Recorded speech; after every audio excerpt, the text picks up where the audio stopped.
Well, friends, what a pleasure to get to join you.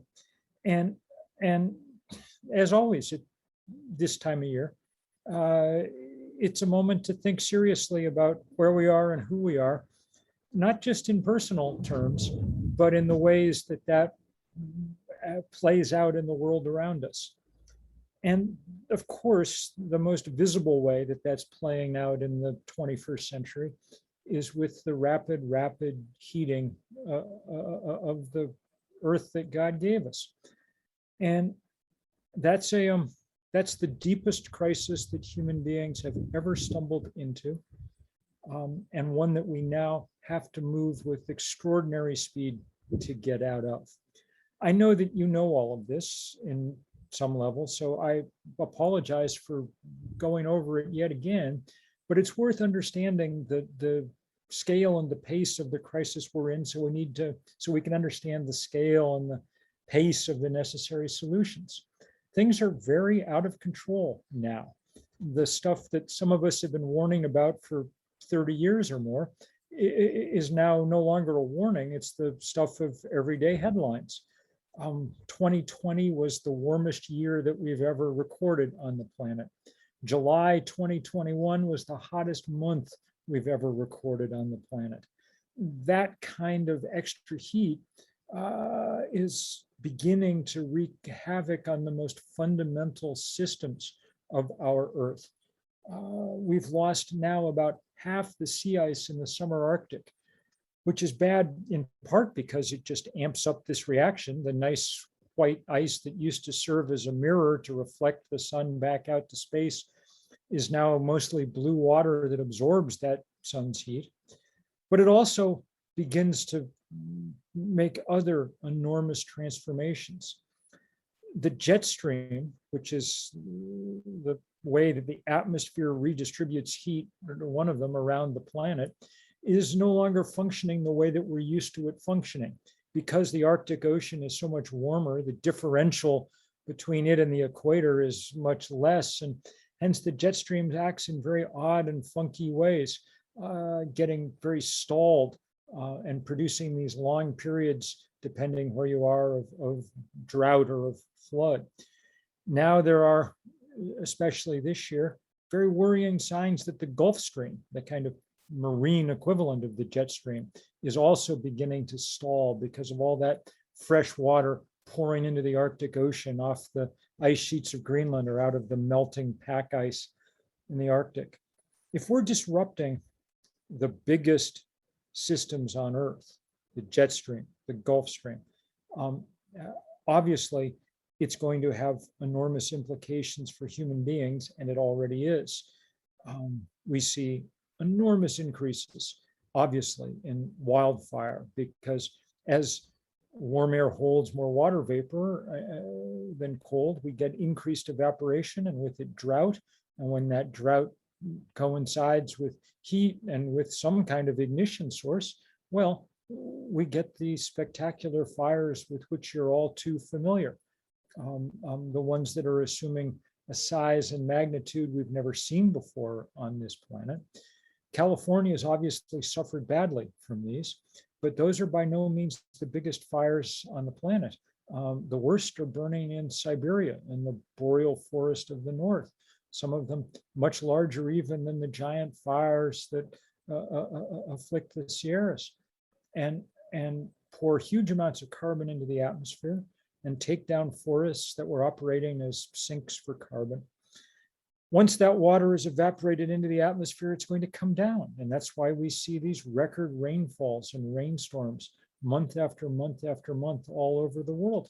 Sometimes they're in places with cameras. You know, Western Europe this summer had vivid examples of this kind of damage.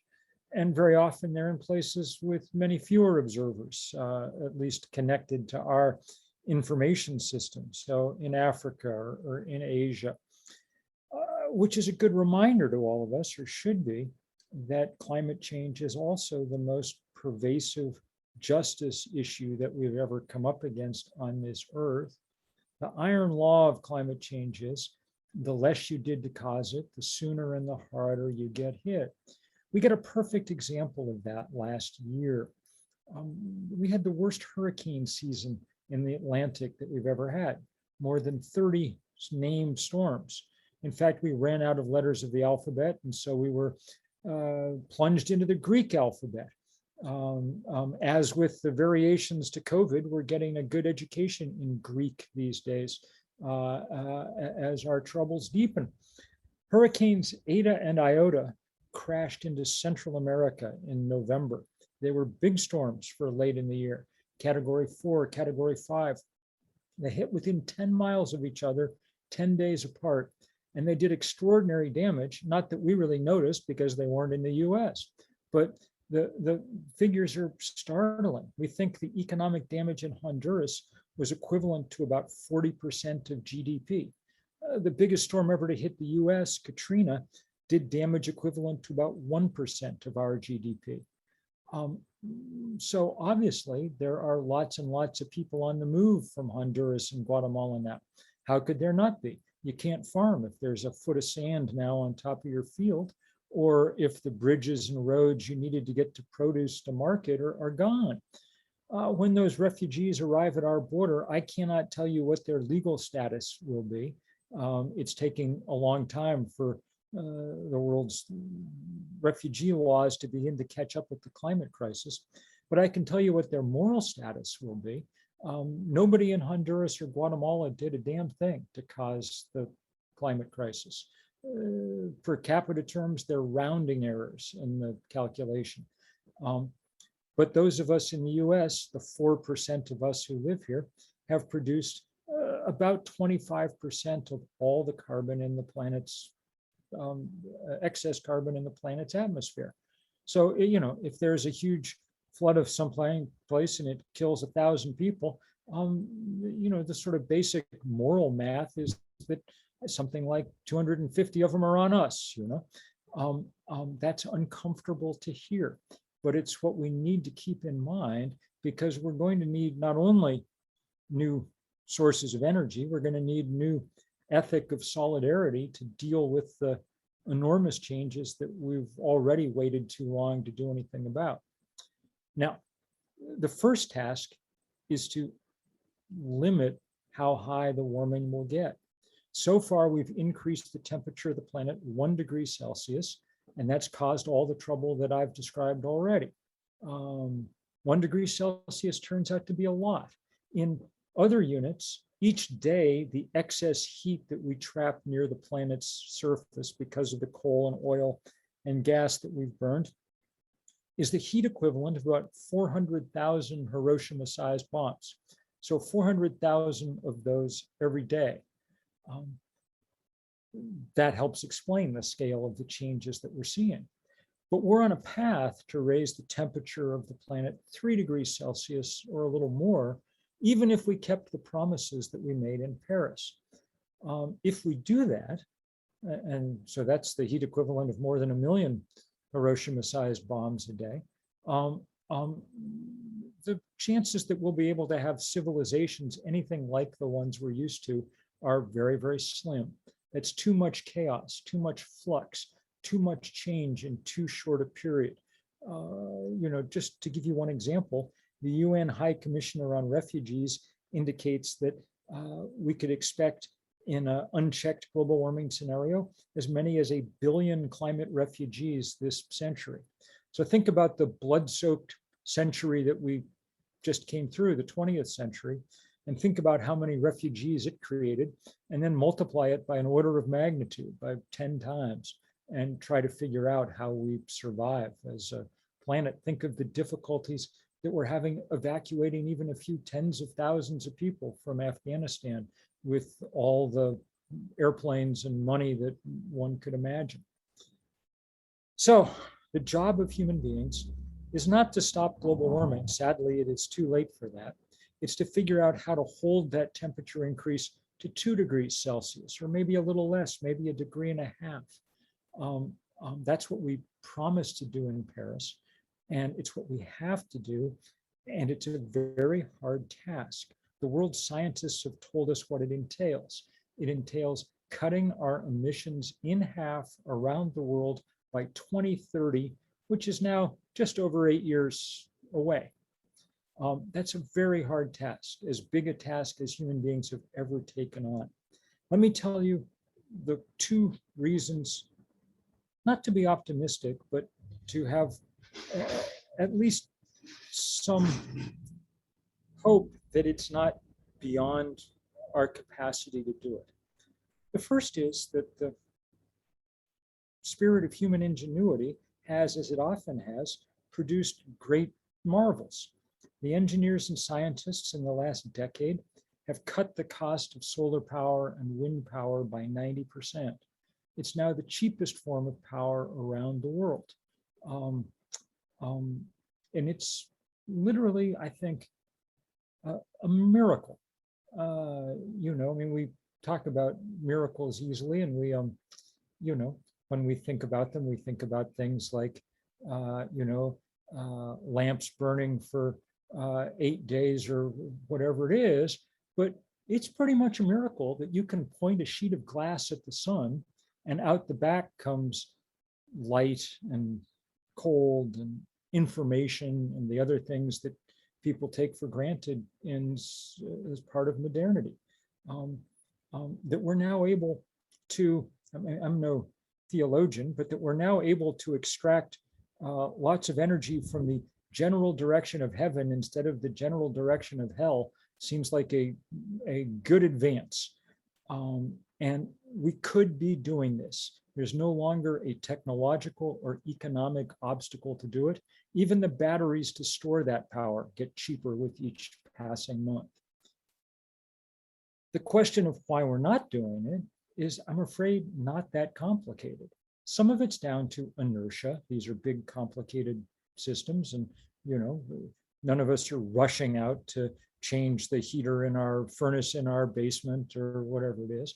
But much more of it is down to the enormous power of vested interest. The fossil fuel industry was the biggest industry on Earth and remains extraordinarily powerful, especially in the political system, which it's gamed for decades to acquire subsidies of all kinds, influence of all kinds.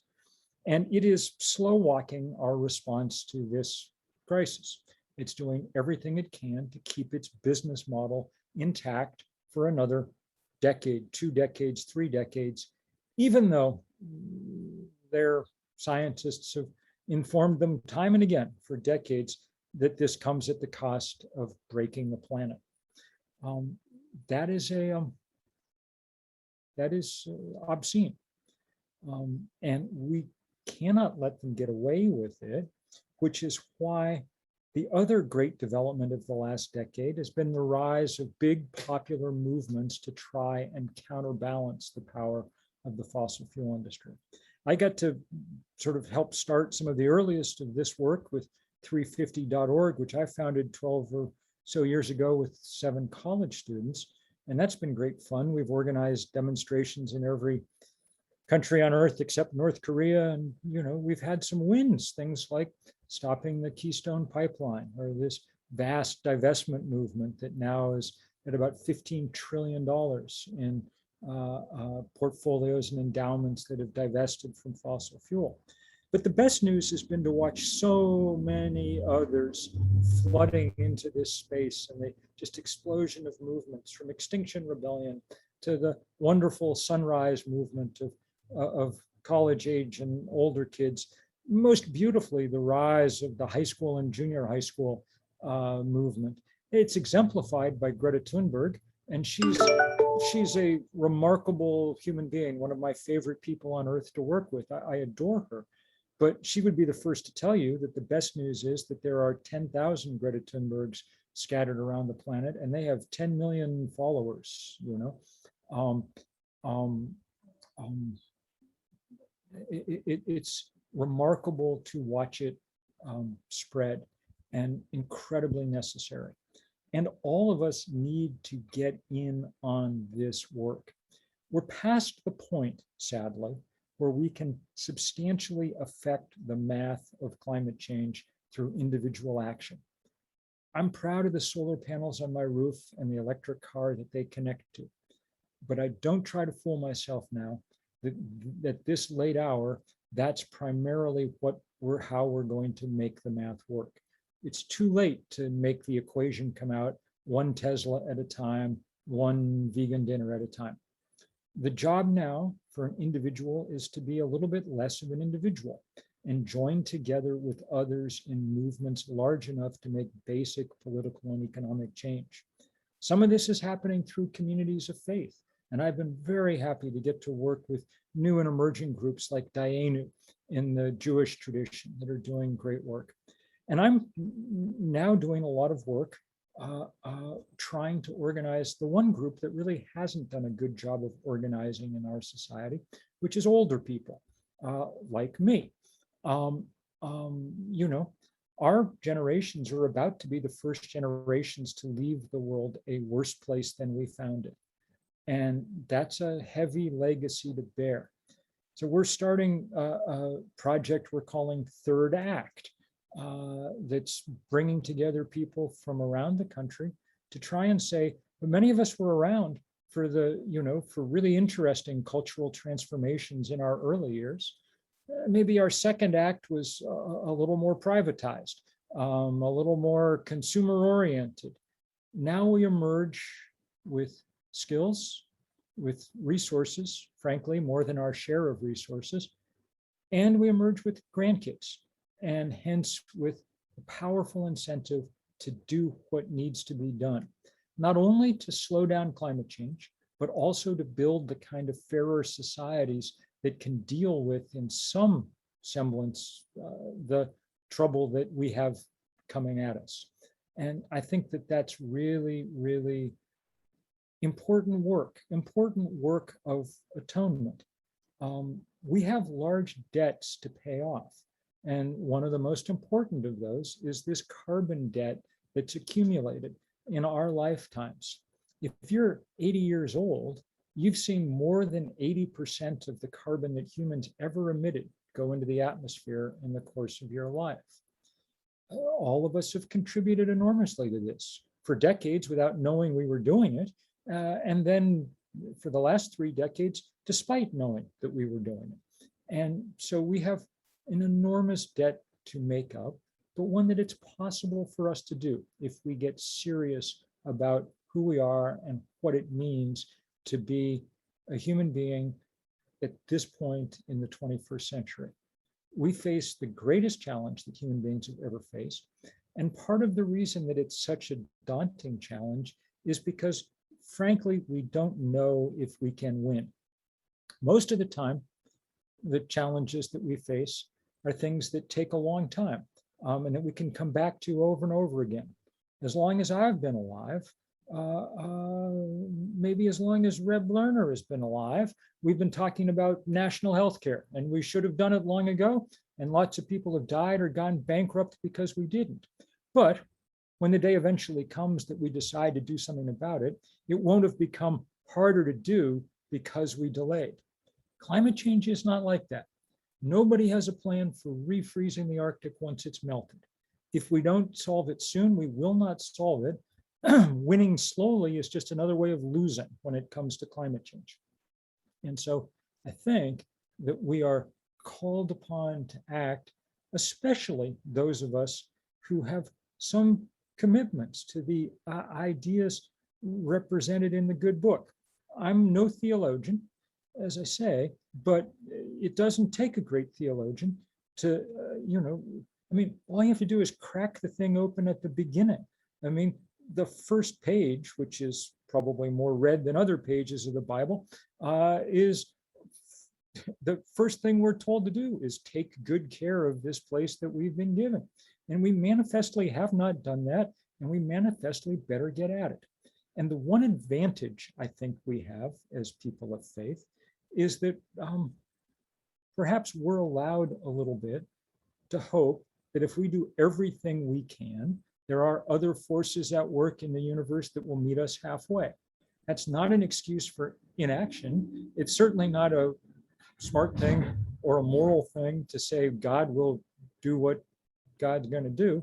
We need to do what we're going to do, and then hope and pray that what we've done at least begins to equal what's necessary. So I I don't close with words of enormous solace because I don't know how it's going to come out. Even if we do everything right at this point, we've waited a long time to get started. But I do close with what I hope is the comforting idea that for those willing to take action, you will do it in the company of a great number of brothers and sisters from all corners of the world who are fighting for justice and this particular form of justice with everything they have right now. So if you can join us, please do in all the ways that you can. And so many thanks for taking seriously the beautiful, beautiful world that God gave us.